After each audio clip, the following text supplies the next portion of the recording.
তো এই গল্পে শুরু হয় 2007 সালে কোরিয়ার সিওল শহর থেকে, যেখানে আমরা দেখতে পারি কিছু গ্যাংস্টার সমুদ্রের একটা বোর্ডকে যখন দখল করে ফেলে তখন সেই বোর্ডের ছাদে একটা বাক্সর মধ্যে তারা একটা লাশ পেয়ে যায়, যেই লাশটাকে কেটে টুকরো টুকরো করে ফেলা হয়েছিল। তখনই পাশে তারা লি নামের একটা ছেলেকে দেখতে পারে, যেই ছেলেটা হাতে একটা চাকু নিয়ে বসেছিল। আসলে এই ছেলেটাই এই মার্ডারটা করেছে, আর এই মার্ডারের মাধ্যমেই লি এর এন্ট্রি হয়ে যায় এই গ্যাংস্টার দুনিয়াতে। তো এখান থেকে সিন চলে আসে 2017 সালে। এখানে আমরা তিনটা বড় বড় গ্যাংস্টারকে দেখতে পারি। আমরা জানতে পারি এই তিনটা গ্যাংস্টার একই ফ্যামিলি থেকে বিলং করে, তবে তারা তিনজনই আলাদা আলাদা জায়গায় তাদের সমস্ত ব্যবসাগুলোকে এক্সপ্লেন করেছে। আসলে আমরা জানতে পারি তারা তিনজন আলাদা আলাদা তিনটা শহরে তাদের স্মাগলিং, গ্যাম্বলিং এবং নেশাদ্রব্যের যত জিনিসপত্র আছে সেগুলো সেল করে সেই জায়গাগুলো তাদের দখলে রাখতো। আর আমরা এটাও জানতে পারি তারা কখনোই একে অন্যের বিজনেসের মধ্যে নাক গলাতে আসে না, মানে তারা একে অন্যের বিজনেসে কখনোই এন্টারফায়ার করে না। এরপরে যখন একদিন কিম সমুদ্রের পাড়ে তার রাইভাল বিজনেসম্যানকে উল্টো করে ঝুলিয়ে পেটাচ্ছিল, তখন তার সবচেয়ে স্পেশাল লোক এবং তার রাইট হ্যান্ড ক্যাং এসে তাকে বলে যে অ্যান্ডির গোডাউনে পুলিশ রেড দেওয়ার জন্য যাচ্ছে, কারণ সেখানে তারা খবর পেয়েছে অনেকগুলো ড্রাগ আছে। এই জন্য কিম দ্রুত চলে আসে অ্যান্ডির গোডাউনের কাছে, আর এখানে এসে সে পুলিশ অফিসার ব্যাংয়ের সঙ্গে মিট করে। আসলে ব্যাংই এই রেডের মেইন লিডার ছিল। এখন যেহেতু ব্যাং কিমের পুরনো বন্ধু ছিল, এই জন্য কিম তাকে এটা আশ্বাস দিয়ে বলে যে এখানে কেউ ড্রাগের ব্যবসা করছে না, তাদের 14 গোষ্ঠীর মধ্যে কেউ কোনোদিন ড্রাগের ব্যবসা করেনি, আর যদি কেউ করার সাহসও করে তাহলে কিম নিজেই তাকে প্রতিহত করবে। এটা বলে সে ব্যাংকে সেখান থেকে পাঠিয়ে দেয়, আর তাদের চলে যাওয়ার পরে কিম নিজে চলে আসে মধ্যে ব্যাপারটাকে চেক করার জন্য। তবে যখন সে মধ্যে আসে তখন সে দেখতে পারে অনেক অনেক ইয়াং ছেলে মেয়ের নেশা অবস্থায় ছিল, মানে তারা ড্রাগ নিয়ে পাগলের মতো বিহেভ করছিল। এগুলো দেখার পরে কিমের মাথা অনেকটা গরম হয়ে যায়, এই জন্য সে সবাইকে পিটিয়ে সেখান থেকে ভাগিয়ে দেয়। তবে একটু পরে যখন অ্যান্ডি সেই সমস্ত ব্যাপারগুলো জানতে পারে তখন তার মাথা প্রচণ্ড গরম হয়ে যায়, কারণ কিম তার এরিয়াতে এসে তার গোডাউনের মধ্যে ঢুকে ইন্টারফেয়ার করেছে। এই ব্যাপারটা সে কোনোভাবেই সহ্য করতে চাইছিল না। তবে কিম তাকে বুঝিয়ে বলার ট্রাই করে যে যদি আজকে আমি সময় মতো এখানে না আসতাম তাহলে পুলিশ ড্রাগের সাথে সমস্ত জিনিসগুলো ধরে ফেলতো, আর তোমার এই ফ্যাক্টরিটাকে পুরোপুরি সিল করে দেয়া হতো। তবে অ্যান্ডি কোনোভাবেই তার কোনো কথাই শুনতে চাইছিল না। এই জন্য কিম তাকে শান্ত করার জন্য নিয়ে আসে তাদের অন্য ভাই চোয়ের কাছে। আর যখন তারা তিনজন বসে গল্পগুজব করা শুরু করে তখন কিম এবং চোই অ্যান্ডিকে এটা বুঝিয়ে বলার ট্রাই করে যে আমরা তিনজন হচ্ছে ভাইয়ের মতো, আমরা সবসময় নিজেদের ব্যবসা নিজেদের মতো করে চালিয়েছি, কেউ কারো ব্যবসায় কখনোই এন্টারফেয়ার করেনি। তবে যেহেতু আমাদের ফ্যামিলির মধ্যে কেউই ড্রাগকে কখনোই সাপোর্ট করতো না, আর এই ব্যবসাটাকে কেউই কখনো ভালো চোখে দেখতো না, এই জন্য কখনোই আমরা ড্রাগের ব্যবসা করতে যাইনি, আর তোমারও ড্রাগের ব্যবসা থেকে সবসময়ই দূরে থাকা উচিত। তবে অ্যান্ডি তাদের কথা একেবারেই কেয়ার করছিল না। সে বলছিল এই ব্যবসাতে লাভের পরিমাণ অনেক বেশি, আর আমি যেহেতু তোমাদের উপরে উঠে যাচ্ছি এই জন্য তোমরা আমাকে হিংসা করছো। আর এই ব্যাপারগুলো নিয়ে যখন তারা সবাই কথাবার্তাই বলছিল তখন এখানে সাউথ কোরিয়ার সবচেয়ে বড় গ্যাংস্টার আর সমস্ত গ্যাংস্টারদের গ্যাংস্টার প্রেসিডেন্ট শিন চলে আসে। আর সে আসার সঙ্গে সঙ্গে এখানে সমস্ত ব্যাপারটা শান্ত হয়ে যায়, কারণ তাকে সবাই অনেক বেশি সম্মান করত। এখানে শিন তাদেরকে বলে যে পরবর্তীতে আর কখনোই কেউ কারো এরিয়ার মধ্যে গিয়ে ইউনিটি নষ্ট করার ট্রাই করবে না। তাছাড়া এই শহরের মধ্যে সে ড্রাগ বিজনেস না করার পরামর্শ তাদের সবাইকে দেয়, আর সে পরামর্শ দিয়ে বলে যে তোমরা আগে যেমন করে থাকতে তেমন করে ইউনাইট হয়ে থাকার ট্রাই করবে, কোনোভাবেই যেন তোমাদের মধ্যে ইউনিটি নষ্ট না হয়ে যায়। এখন যেহেতু সে এই কথাটা বলেছে এই জন্য এই সমস্ত ব্যাপারটা এখানেই শেষ হয়ে যায়, কারণ সে হচ্ছে তাদের সবার গডফাদার। এখন সে যেটা বলবে সেটা তো অবশ্যই শুনতে হবে। আর তখন এদিকে সিওল শহরের কোনো একটা বিল্ডিংয়ের ছাদের উপরে আমরা লিকে দেখতে পারি। আমরা জানতে পারি এই 10টা বছরের লি অনেকটাই ভয়ঙ্কর হয়ে গিয়েছে। সে এখন ছোটোখাটো একটা গ্যাংও বানিয়ে ফেলেছে, যেই গ্যাংয়ের মেম্বাররা অ্যাজ এ ইউনিফর্ম হিসেবে কালো কাপড় চাপড় পরে থাকতো। আসলে সে ছোটোখাটো এই গ্যাংটার সাহায্যে এখানে লোন শার্কদের জন্য কাজ করতো, আর বিভিন্ন জায়গায় জমি জমা দখল করার কাজ করতো। আর যেই তাকে বাধা দেওয়ার জন্য সামনের দিকে আসতো তাকেই সে শেষ করে দিত। মানে আমরা জানতে পারি সে খুবই ভয়ঙ্কর হয়ে গেছে, আর এখন সে চাইছে কোরিয়ার নাম্বার 1 গ্যাংস্টার হতে। এটা হওয়ার প্ল্যানিংও তার মাথার মধ্যে অনেকদিন ধরেই চলছিল, তবে সে কিভাবে এটাকে এক্সিকিউট করবে সেটা সে বুঝে উঠতে পারছিল না। এর একটু পরে আমরা দেখতে পারি লিয়ের লোকজন একটা ছেলেকে ধরে লিয়ের কাছে নিয়ে আসে। আসলে এই ছেলেটা অনেকগুলো টাকা দেনার মধ্যে পড়ে গিয়েছিল, মানে যেহেতু তার গ্যাম্বলিং করার অভ্যাস ছিল এই জন্য গ্যাম্বলিংয়ের ফাঁদে পড়ে সে এতগুলো দেনার মধ্যে পড়ে গেছে, আর এখন তার থেকে টাকা উসুলের দায়িত্ব লিয়ের উপরে পড়েছে। এখন লি এই ছেলেটাকে নিয়ে সোজা চলে আসে তার বসের কাছে, যেই বস তাকে অনেকগুলো বছর আগে কাজে রেখেছিল। এখানে লি তাকে বলে যে আপনার জন্য এই ছোটোখাটো কাজ করতে করতে আমি প্রচণ্ড বিরক্ত হয়ে গেছি, আপনার জন্য কত কিছুই না আমি করলাম, এমনকি ফ্রি অফ কস্ট 13টা মার্ডার পর্যন্ত করেছি। এখন এটার জন্য গ্যাংওয়েন শহরে আপনাদের যে রিসোর্টটা বানানো হচ্ছে সেখানে আমার একটা প্রপার্টির অংশ দরকার। আসলে গ্যাংওয়েন শহর হচ্ছে সেই শহর যেটার দখল প্রেসিডেন্ট শিন এবং তার 3টা স্পেশাল লোকের কাছে আছে। আর সেখানে এমন একটা রিসোর্ট বানানো হচ্ছে যেখানে সমস্ত মাফিয়ারা টাকা ইনভেস্ট করেছে, মানে যত ধরনের বড় বড় মাফিয়া গ্রুপ আছে তারা সবাই এখানে টাকা ইনভেস্ট করেছে। তবে লির বস যখন এই ব্যাপারটা শুনতে পারে তখন সে হাসা শুরু করে আর লিকে ইনসাল্ট করা শুরু করে। তবে লি কোনোভাবেই এই ব্যাপারগুলো সহ্য করতে পারছিল না, এই জন্য সে তার বসের উপরে আক্রমণ করে দেয় আর তাকে তার ওয়াইফের সামনে জঘন্য একটা মৃত্যু দেয়। এটা দেখার পরে তার ওয়াইফ প্রচণ্ড ভয় পেয়ে গেলেও লি তাকেও ছাড়ে না, সে তাকেও শেষ করে দেয়। আর একটু পরে যখন পুলিশ এখানে চলে আসে তখন তারা দেখতে পারে লিয়ের বসের বাকি যেই লোকগুলো ছিল তাদের ডেড বডি ফ্লোরে পড়ে আসে, আর উপরে তার বস এবং তার বসের ওয়াইফের ডেড বডি পড়ে আসে। আর এই সমস্ত লাশগুলোর পাশে চাকু নিয়ে সেই ছেলেটা দাঁড়িয়েছিল যেই ছেলেটার মাথায় দেনার বড় একটা চাপ ছিল। আসলে এই ছেলেটা লিয়ের হয়ে সমস্ত দায়ভারগুলো নিজের কাঁধে তুলে নিয়েছিল, যেটার বদলে তার সমস্ত দেনাগুলো পরিশোধ হয়ে যাবে। আর তখন এই ব্যাপারটা আমরা বুঝতে পারি যে আসলে লি শুধু ব্রুটাল এবং ভয়ঙ্কর একটা গ্যাংস্টারই হয়ে ওঠেনি, সে বরং অনেকটা চালাকও হয়ে গিয়েছে। আসলে সে এমন করে এই মার্ডার থেকে নিজেকে বের করে ফেলেছে যার জন্য পুলিশও কখনো আর তাকে সন্দেহের তালিকায় রাখবে না। আর তখন এদিকে আমরা দেখতে পারি প্রেসিডেন্ট শিনকে, যে কিনা কিমকে মিট করার জন্য তার একটা স্পেশাল রিসোর্টে ডেকেছিল। আসলে এই রিসোর্টটা 200 একর জমি নিয়ে বানানো হয়েছিল একটা নদীর পাড়ে, আর এত সুন্দর একটা ভিউয়ের জন্য এই এরিয়ার সবচেয়ে দামি রিসোর্ট হচ্ছে এইটা। এখানে শিন তাকে বলে কোরিয়ার সবচেয়ে বড় বড় গ্যাংস্টাররা এই রিসোর্টের মধ্যে তাদের টাকা ইনভেস্ট করেছে, আর এই রিসোর্টের মাধ্যমে প্রত্যেকটা দিন আমি তাদের crore crore black money white করে দিই। আর নদীর উপরে বানানো এই রিসোর্টটা আমাদের গ্যাংস্টারদের পাওয়ারকে প্রদর্শন করে, কারণ এই জায়গাটা কেউই তাদের দখলে নিতে পারেনি, কিন্তু আমরা এই জায়গাটাকে দখলে নিয়ে এত বড় একটা রিসোর্ট বানিয়েছি, যেই রিসোর্টটা এখন বর্তমানে এই জায়গার সবচেয়ে দামি রিসোর্ট। তবে সমস্যাটা হচ্ছে যেহেতু শিন অনেকটা বৃদ্ধ হয়ে গেছে, এই জন্য সেই সমস্ত ব্যাপারগুলোকে একসাথে কন্ট্রোল করতে পারছে না। এই জন্য সে কিমকে বলে আমি চাই এই দায়িত্বটা এখন থেকে তুমি পালন করবে। তবে কিম এত বড় একটা দায়িত্ব নেওয়ার জন্য সরাসরি না করে দেয়, কারণ রিসোর্টের কিছু পার্ট অ্যান্ডি এবং চোয়ের এরিয়ার মধ্যেও পড়ে যায়, আর সে কোনোদিনও চাইছিল না যে এই রিসোর্ট নিয়ে মারামারি করে তাদের মধ্যে সম্পর্ক নষ্ট হয়ে যাক। তবে প্রেসিডেন্ট কিম তাকে বলে যে তুই হচ্ছিস আমার সবচেয়ে বিশ্বস্ত এবং সবচেয়ে বুদ্ধিমান শীর্ষ, এই জন্য তাদের দুজনের সাথে কিভাবে কথা বলতে হয় সেই ব্যাপারটা আমি হ্যান্ডেল করে নিব। তবে এই রিসোর্টটাকে কিভাবে হ্যান্ডেল করতে হবে সেটা নিয়ে তুই প্ল্যানিং করা শুরু কর। আর এরপরেই কিমের নামে এই রিসোর্টের 70% শেয়ার লিখে দেওয়া হয়। এদিকে আমরা সিকো নামের আরও একটা বড় গ্যাংস্টারকে দেখতে পারি, যে কিনা লিয়ের অফিসে লিয়ের জন্য ওয়েট করছিল। আর যখন লি এখানে আসে তখন সিকোর কথাবার্তা শুনে আমরা বুঝতে পারি যে তাদের বসের খুন হওয়াতে সিকো লিয়ের উপরেই সন্দেহ করছিল। তবে যেহেতু তার কাছে তেমন কোনো প্রমাণ ছিল না, এই জন্য সে তেমনভাবে কিছু বলতেও পারছিল না। আর লিও তার সামনে খুবই স্বাভাবিক বিহেভ করা শুরু করে, সে এমন একটা বিহেভ করছিল যেন সে কিছু জানেই না। আর সে তাকে বলে যে বস আমার উপরে অনেক বেশি ভরসা করতো, এই জন্য মৃত্যুর আগে সে সেই রিসোর্টের কিছু অংশ আমার নামে লিখে দিয়েছিল। এই জন্য কালকে আমি সেই রিসোর্টের সেখানে যাচ্ছি যাতে করে সেই জায়গাটা অন্য কেউ দখলে না নিয়ে ফেলে। তবে সিকো এটা খুব ভালো করেই জানতো যে লি তার বসের মার্ডারটা করেছে, এই জন্য সেও এই ব্যাপারটাতে পুরোপুরি কিউরিয়াস হয়ে তার পেছনে ইনভেস্টিগেশন করার সিদ্ধান্ত নেয়। তো এরপরে পরদিন সকালবেলা লি সিওল থেকে তার 2টা লোক নিয়ে গ্যাংওয়েন শহরে চলে আসে, আর সেই রিসোর্টের মধ্যে চলে আসে যেখানে কিম তার লোকজন নিয়ে সমস্ত ব্যাপারটাকে হ্যান্ডেল করছিল। এখানে কিম তার লোকজন নিয়ে এসে তার সঙ্গে মিট করে, আর তখন লি তাকে বলে যে আমি এই রিসোর্টের কিছু শেয়ারের মালিক, সো আমি তোমার সাথে একটু পার্সোনালি কথাবার্তা বলতে চাই। এই জন্য কিম তাকে নিয়ে সমুদ্রের পাড়ের একটা জায়গায় চলে আসে। এখানে তাকে সে ড্রিঙ্ক অফার করে, আর ড্রিঙ্ক খাওয়ার সময় লি তাকে তার ইন্ট্রোডাকশন দেয়।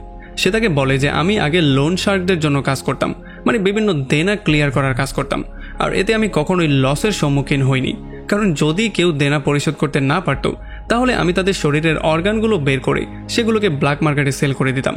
তবে এখন লি এই সমস্ত কাজগুলো ছেড়ে এই জায়গাতে সেটেল হওয়ার সিদ্ধান্ত নিয়েছে।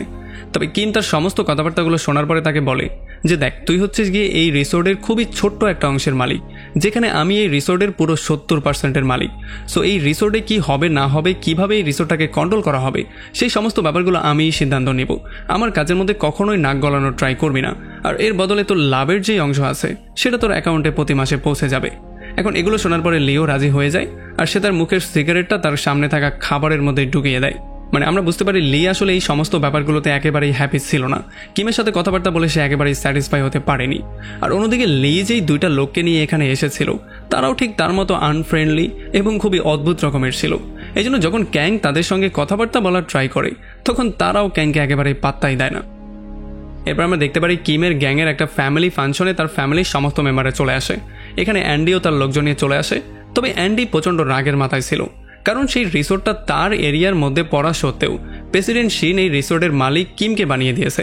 এই জন্য সে রাগের মাথায় এখানের একটা টেবিলের মধ্যে লাথি মেরে তার লোকজন নিয়ে সেখান থেকে বেরিয়ে চলে যায়।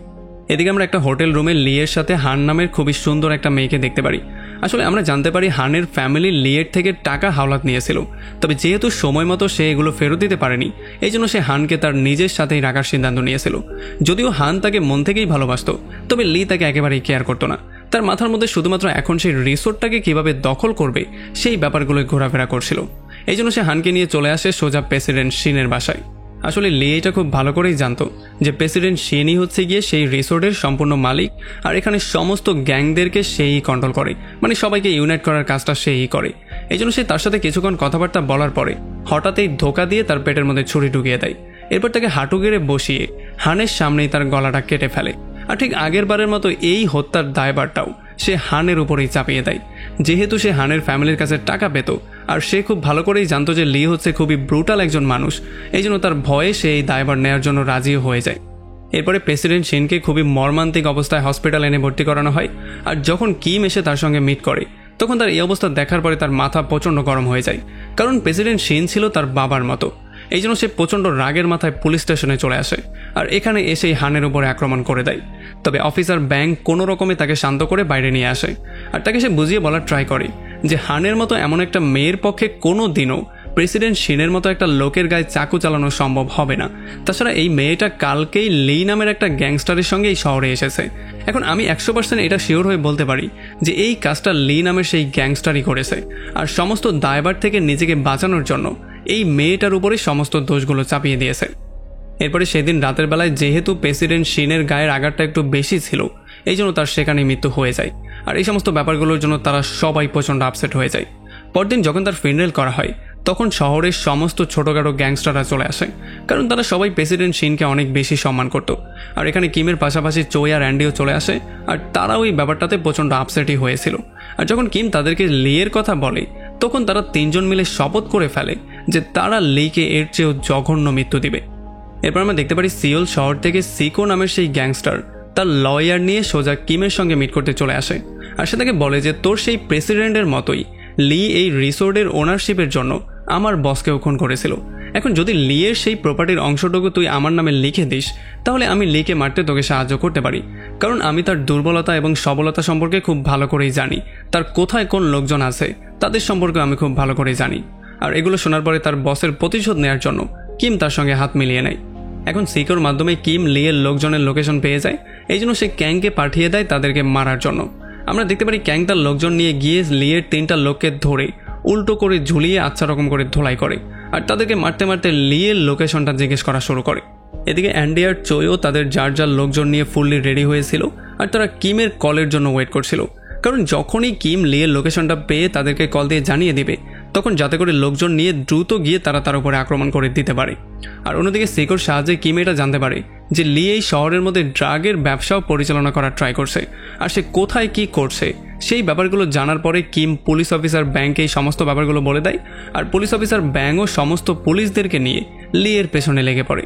তবে যখন পুলিশ গিয়ে লিয়ের সেই ড্রাগ মাফিয়াদেরকে ধরে ফেলে, তখন তাদের কাছে তারা কোনো ড্রাগই খুঁজে পায় না। আসলে তখন এই ব্যাপারটা আমরা জানতে পারি যে লি আগে থেকে এই সমস্ত ব্যাপারগুলো বুঝে গিয়েছিল যে তাকে নিয়ে এমন একটা প্ল্যানিং করা হয়েছে। আসলে তাকে কেউ একজন এই ব্যাপারটা সম্পর্কে ইনফরমেশন জানিয়ে দিয়েছিল। আর অন্যদিকে আমরা দেখতে পারি অ্যান্ডি তার ধৈর্য হারিয়ে ফেলছিল, এই জন্য সে এখান থেকে উঠে যাওয়ার ট্রাই করে। সে বলে যে লিকে যে কোনো ওয়েতে আমিই খুঁজে বের করব। তবে তখনই আমরা দেখতে পারি লিয়ের কিছু লোকজন তাদের আড্ডাখানায় ঢুকে পড়ে, আর চোয়ের লোকজনের সঙ্গে মিলে তারা সবাই অ্যান্ডির লোকজনকেই মেরে ফেলে। আর তখন অ্যান্ডি এই ব্যাপারটা ক্লিয়ারলি বুঝতে পারে যে আসলে চোই লিয়ের সঙ্গে হাত মিলিয়ে ফেলেছে, আর এখন সে তাদেরকে ধোকা দিয়ে তাদের সবাইকে মারার প্ল্যানিং করেছে, কারণ চোই কখনোই তার পাওয়ার এবং তার টাকা পয়সার মধ্যে কারোই ভাগ দিতে চাইছিল না। এখন এত বড় একটা ধোকা খাওয়ার পরে অ্যান্ডি প্রচণ্ড হার্ট হয়ে যায়। তবে আমরা দেখতে পারি চোই কোনো কথা না বলে সোজা তার পেটের মধ্যে চাকর ঢুকিয়ে দেয়। আর এরপরে যখন লি তার সেই পুরনো গ্যাংকে নক দেয়, মানে যেই পুরনো গ্যাং সিওল থেকে এই শহরে চলে এসেছিল, তখন তারা সবাই চোয়ের গ্যাংয়ের সঙ্গে মিলে অ্যান্ডি এবং কিমের প্রত্যেকটা আস্তানায় গিয়ে আক্রমণ করা শুরু করে, তাও আবার একসাথে। এই জন্য পুরো শহরের মধ্যে গ্যাং ওয়ার শুরু হয়ে যায়। আর যেহেতু সারপ্রাইজলি তাদের উপর অ্যাটাক করা হয়েছিল, এই জন্য এই অ্যাটাকের মধ্যে অ্যান্ডি এবং কিমের প্রায় পুরো গ্যাংয়েরই মৃত্যু হয়ে গিয়েছিল। এদিকে অ্যান্ডির মনে হচ্ছিল চোয়ের মতো কিমও তাকে ধোকা দিয়েছে, এই জন্য মৃত্যুর ঠিক আগ মুহূর্তে সে তাকে কল দিয়ে বলে যে তোর কাছ থেকে এত বড় একটা ধোঁকা আমি আশা করিনি, আসলে আমরা 3 জন ভাইয়ের মতো ছিলাম। তবে কিম তার কোনো কথাই বুঝতে পারছিল না। তবে সে কিছু একটা বলতে যেত, তার আগেই লিয়ের কিছু লোকজন তাকেও মারার জন্য চলে আসে। আর এখানে আসার সঙ্গে সঙ্গেই প্রথমেই তারা ব্যাংকে গাড়ি দিয়ে উড়িয়ে দেয়, আর এরপর তারা কিমের পেটের মধ্যে চাকু ঢুকিয়ে দিয়ে তাকে পুরো আধমরা করে ফেলে। এখন যেহেতু পুরো শহরের মধ্যে গ্যাংওয়ার শুরু হয়ে গিয়েছিল, এই জন্য পুলিশও রেড অ্যালার্ট জারি করে দিয়েছিল। আর পুলিশের সাইরেন শোনার পরে লিয়ের লোকজন কিমকে না মেরেই সেখান থেকে পালিয়ে চলে যায়। তবে তাদের চলে যাওয়ার পরে যখন লি ক্যাংকে গিয়ে চেক করে, তখন সে দেখতে পারে ক্যাংয়ের মৃত্যু হয়ে গেছে। আর এমন করেই একটা রাতের মধ্যে শহরের সমস্ত গ্যাংস্টারদেরকে শেষ করে দিয়ে চইকে পার্টনার বানিয়ে লি একাই সেই রিসোর্টের মালিক হয়ে যায়। এক রাতে এত খুন খারাপি হওয়ার জন্য, মানে এত লাশ দেখার জন্য অফিসার ক্যাংও পুরোপুরি শকড হয়ে গিয়েছিল। তবে সে এই জিনিসটা খুব ভালো করেই জানতো যে সে চাইলেও লিয়ের উপরে সন্দেহর আঙ্গুল পর্যন্ত তুলতে পারবে না, কারণ লি খুবই চালাকি করে আগের রাত থেকেই তার লয়ারের সঙ্গে পুলিশ স্টেশনেই বসেছিল, যাতে করে যখন এই গ্যাংওয়ারটা হয়ে যাবে আর সমস্ত গ্যাংস্টারদের মৃত্যু হয়ে যাবে, তখন ভুলেও কেউ তার উপরে আঙ্গুল তুলতে না পারে। আর তার এমন চালাকি দেখার পরে অফিসার ব্যাং তার উপরে ইমপ্রেসিভ হয়ে যায়।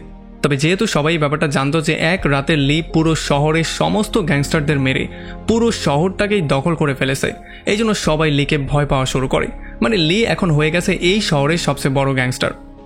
এদিকে চোয়ের কাছ থেকে ধোকা অ্যান্ডির মৃত্যু এবং পুরো গ্যাং সাপ হয়ে যাওয়ার পরে চই এই অসুস্থ অবস্থায় সেখান থেকে পালিয়ে চলে যায়, কারণ চইটা খুব ভালো করে জানতো যে এই অবস্থায় সে লিকে ফেস করতে পারবে না। এই জন্য সে শহর থেকে দ্রুত পালিয়ে অন্য জায়গায় চলে যায়। আর আমরা দেখতে পারি ক্যাংয়ের ভাই ক্যাংয়ের লাশটা নেওয়ার জন্য আসে। আর ক্যাংকে দাফন করার পরে কিম আর ক্যাংয়ের ভাই প্রচণ্ড ইমোশনালও হয়ে যায়। তবে কিছুদিন পরে যখন কিম আরও একটু সুস্থ হয়ে যায়, তখন সে আবার ওই শহরে চলে আসে সেই রিসোর্টের মধ্যে। আর এখানে এসে সে লিয়ের সঙ্গে মিট করে, যে কিনা এতদিনে এই শহর এবং এই রিসোর্টের মালিক হয়ে গিয়েছিল, আর পুরো শহরের মধ্যে সবার সামনে প্রকাশ্যে ড্রাগ সেল করতো আর প্রস্টিটিউশনের ব্যবসাও করতো। এরপরে যখন কিম লিয়ের সঙ্গে কথাবার্তা বলার রিকোয়েস্ট করে, তখন লি তাকে সেই জায়গায় নিয়ে আসে যেই জায়গায় প্রথমবার তারা মিট করেছিল। এখানে লি তাকে বলে যে দেখো, আমি এই শহরটা ছেড়ে কোনোভাবেই যেতে চাই না, আমি তোমাকে বস মানার জন্য রেডি আছি। মানে সে তার কাছে একটা কাজ চাওয়া শুরু করে। সে বলে যে তুই চোয়ের মতো আমাকে ছোটোখাটো একটা পার্টনার বানিয়ে আমাকেও ছোটোখাটো একটা কাজ দিয়ে দে। আর আমরা দেখতে পারি লিও তার কথায় কনভিন্স হয়ে তাকে এই রিসোর্টের ক্যাসিনো সামলানোর কাজ দিয়ে দেয়। এদিকে অফিসার ব্যাং এসে কিমের সাথে মিট করে আর তাকে প্রতিশোধ না নেওয়ার জন্য ওয়ার্নিং দেওয়া শুরু করে, কারণ সে চাইছিল না আবারও শহরের মধ্যে একটা গ্যাংওয়ার শুরু হয়ে যাক। সে এটা এনশিওর করে যে যখনই আমরা ছোটোখাটো কোনো প্রমাণ পেয়ে যাব, তখন আমরা লিকে লম্বা একটা সময়ের জন্য জেলের মধ্যে ভরে দিব।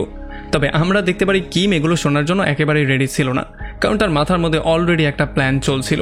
এই জন্য সে ক্যাংয়ের ভাই এবং তার বাকি যেই গ্যাংস্টাররা এখনও জীবিত ছিল তাদের সবাইকে একজোট করা শুরু করে। আর যেহেতু তার মানুষ অনেকটা কম হচ্ছিল, এই জন্য সে সিকোর কাছেও সাহায্য চাওয়া শুরু করে। আর এই রিসোর্টের মালিকানার বদলে সিকো তাকে সাহায্য করতে রাজিও হয়ে যায়। এখন অনেক লোক এবং অনেকগুলো অস্ত্র ম্যানেজ করার পরে প্রথমেই কিম চোয়ের সাথে একটা মিটিং ফিক্স করে।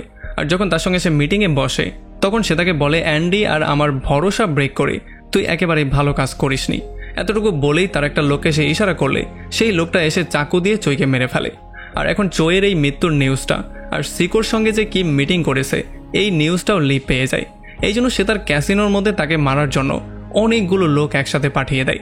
তবে আসলে এই ব্যাপারটা ছিল পুরোপুরি একটা ট্র্যাপ, কারণ যখনই লিয়ের লোকজন ক্যাসিনোতে তাকে মারার জন্য ঢুকে পড়ে, তখন সিকো এবং কিমের লোকজন খুব সহজেই তাদের সবাইকে একসাথে মেরে ফেলে, মানে সেই ফাঁদের মধ্যে ফেলে। আর এখানে তো তাদের অনেককে তারা জীবিতও পুড়িয়ে ফেলে। এদিকে সিকো তার লোকজনকে অলরেডি এই অর্ডার দিয়ে রেখেছিল যে লিয়ের লোকজনকে এবং লিকে মারার পরে যাতে করে তারা ধোকা দিয়ে কিম আর তার লোকজনকেও মেরে ফেলে, যাতে করে পুরো রিসোর্টের মালিক সে একাই হয়ে যায়। তবে একবার ধোকা খাওয়ার পরে এখন কিম পুরো হাই অ্যালার্টে ছিল, এই জন্য সে আর এখন কারো উপরে বিশ্বাস করতে চাইছিল না। এই জন্য যখন লিয়ের সমস্ত লোকজনকে মারা শেষ হয়ে যায়, তখন ক্যাংয়ের ভাইয়ের সাহায্যে সে সিকো এবং তার সমস্ত লোকজনকেও মেরে ফেলে। এদিকে অফিসার ব্যাংও খবর পেয়ে যায় যে শহরে আবারও গ্যাংওয়ার শুরু হয়ে গেছে। এই জন্য সেই গ্যাংওয়ারটা থামানোর জন্য কিছু পুলিশ অফিসারদের সঙ্গে একটা ফেক ওয়ারেন্ট প্রিন্ট করে সোজা লিয়ের কাছে চলে আসে, আর লিকে সেটা দেখিয়ে সে অ্যারেস্ট করে ফেলে। তবে যখন সে গাড়ি দিয়ে তাকে পুলিশ স্টেশনের দিকে নিয়ে যাচ্ছিল, তখন কিম তার লোকজন নিয়ে তার সামনে দাঁড়া হয়ে যায় আর ব্যাংয়ের কাছ থেকে লিকে চাওয়া শুরু করে। তবে ব্যাংক তাকে বলে যে দেখো, আমি তোমাকে সম্মান করি এবং তুমি যেই কষ্টের মধ্যে দিয়ে গেছো সেটা আমি খুব ভালো করেই বুঝতে পারি। তবে এখন যদি তুমি আমাকে আমার ডিউটি করা থেকে বাধা দেওয়ার ট্রাই করো, তাহলে তোমার বিরুদ্ধে আমাকে অ্যাকশন নিতে হবে। আর এটা শোনার পরে কিম আর তাকে বাধা না দেওয়ারই সিদ্ধান্ত নেয়, সে যাওয়ার জন্য তাদের গাড়িটা ছেড়ে দেয়।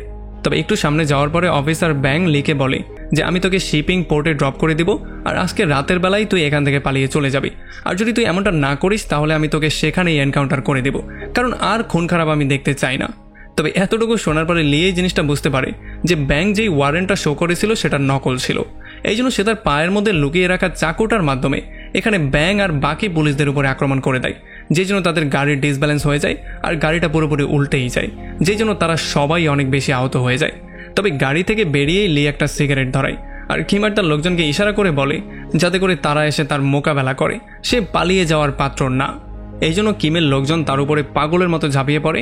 তবে লি তার একটা চাকুর সাহায্যেই তাদের সবার উপরে গিয়ে হামলে পড়ে। তবে যেহেতু কিমের লোকজন অনেক বেশি ছিল এই জন্য লি তাদের সঙ্গে কোনোভাবেই পেরে উঠছিল না। সে অনেক বেশি মার খাওয়া সত্ত্বেও বারবার করে তাদের উপরে চাকু দিয়ে আক্রমণ করছিল। এমন করতে করতে সে প্রায় সবাইকেই আহত করে ফেলে। আর যতক্ষণে সে কিমের কাছ পর্যন্ত আসতো ততক্ষণে সে অনেক বেশি আহত হয়ে যায়। এই জন্য সে তার এই চাকু দিয়ে কিমকে টাচ পর্যন্ত করতে পারছিল না। আর এই সুযোগে কিম তাকে আচ্ছা রকম করে ধোলাই করে রাস্তার মধ্যে আশ্রাতে আশ্রাতে তার অবস্থা খারাপ করে ফেলে। আর একটু পরে যখন লি হাঁটু গেড়ে বসে তখন কিম তার চাকুটা দিয়েই তাকে একটা নির্মম মৃত্যু দেয়।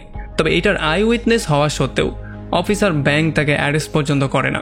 আর এত বড় একটা ঘটনা ঘটানোর পরে কিম সেখান থেকে আবারও তার রিসোর্টে চলে আসে আর ব্যালকনিতে গিয়ে একটা সিগারেট খাওয়া শুরু করে, কারণ এখন এত বড় একটা ঝামেলা ফেস করার পরে সে আবারও এই পুরো রিসোর্টের একাই মালিক হয়ে গেছে। আর এমন একটা ইন্টারেস্টিং পয়েন্টে এই পুরো মুভিটা এখানেই শেষ হয়ে যায়।